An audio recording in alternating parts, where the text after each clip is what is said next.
The boys are non-identical twins. Non-identical in many ways. Golden Horse syndrome is incredibly rare.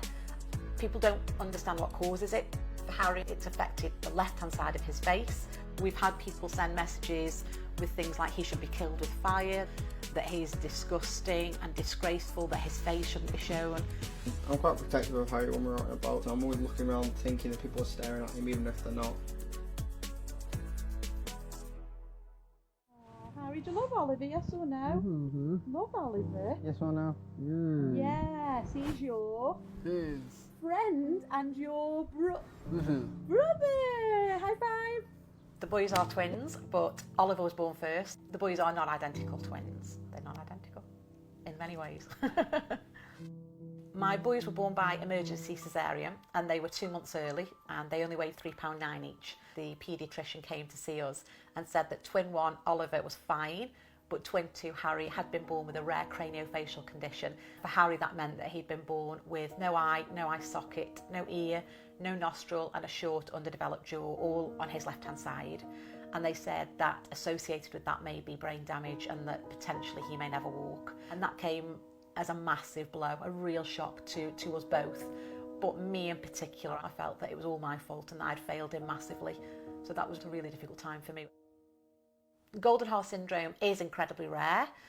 People don't understand what causes it. For Harry, it's affected the left-hand side of his face, thankfully not his mobility. He does also have a diagnosis of autism. He does struggle with communication, so you can't really engage Harry in a conversation. We like the piano. What else do we like? Right. We like lifts. He functions around about 4 years old for many things, so he has challenges in terms of expressing himself, in terms of personal care, in terms of dealing with other people. He has no danger awareness. He does bring different challenges to the relationship. Right, you sitting there? Oliver wants a brother and a playmate. Harry just wants his own space and to be left alone. And he can be quite demanding, but he can also lash out at times. So we do have a fabulous relationship as a unit, as a family, but equally it is really challenging, and I don't think it's fair to pretend otherwise, really. What's wrong? The fish are built. Thank you very much. There we go, I'll bring mine. Come on, it's up first. Good boy. We're different or the same, Harry? We're the same? Okay. Well, according to Harry, we're the same. And I think we are. To some respect, anyway. We're still brothers, we like the same things, mostly anyway. I often say that in families like ours, it's the siblings of the children with the conditions that are the unsung heroes. He has had to accept sometimes being a little bit in the background when Harry's conditions have taken priority. He's always been a young carer. One thing I like about drawing is it's kind of peaceful.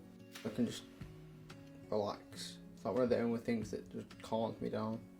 Being a young carer is kind of like you've always got to help them with stuff or put your needs after theirs, because in like the respect of everything, their needs are much higher than yours. You can never really relax. So I guess it's just draining, really, because you never really know what's going to happen with someone when they're autistic. It could be fine 1 minute and then they could lose it the next.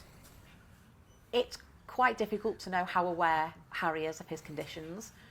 When Harry was much younger and he looked much different before his surgery, we'd have people pointing, staring, whispering, saying nasty things, calling him names, following us around stores. So that was really challenging. So in many ways, the autism does protect him a lot from the prejudice and discrimination that's out there to people that do look different at times. Oliver was probably around 5 or 6 years old when he began to realise how people were reacting to Harry. And I could see that it would make him really angry, and he just didn't know what to do with that anger. No, all the way around. I love you. I'm quite protective of Harry when we're out and about, so the way I am now, I'm always looking for people to insult him. I'm always looking around thinking that people are staring at him even if they're not. There are positive sides to having a brother like Harry. Like, You've always got a younger brother. You've always got someone to share a laugh with. Harry, is Oliver a good brother, yes or no? Yes. You heard it, I'm a good brother. Aww. What are you watching, mate?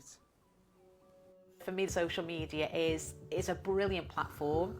We have had trolls and we've had negative experiences. So we've had people send messages with things like he should be killed with fire, that he's an abomination of God, that he's disgusting and disgraceful, that his face shouldn't be shown. But for every one person that's awful, there's an army of people with compassion and love and acceptance who are willing to stand up for Harry. I think probably the biggest thing that having my boys has taught me as a parent is that there's no such thing as perfect.